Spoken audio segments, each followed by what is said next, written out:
And I said, what does painting mean to you? And he said, painting is the most intimate act of war. There was a sense of hyper-alertness.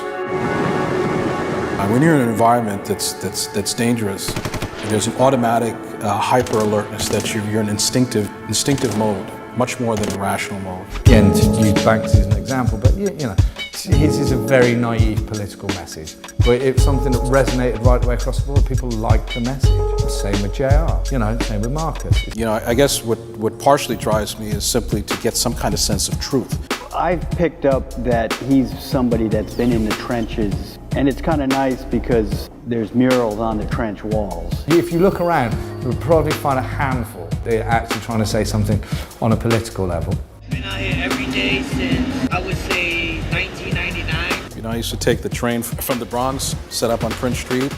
I remember him. Was a painting called Harlem Deli. John Ortiz came by and he bought the painting, I think for $350 at the time. When I was in New York, it was the time of Basquiat, Warhol.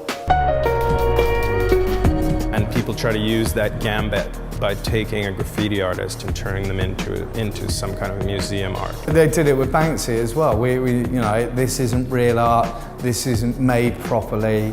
As a society, the New York art world is not a just society. For $98 million. Thank you, Yuki. You know, we'd sell a painting for like 20 grand.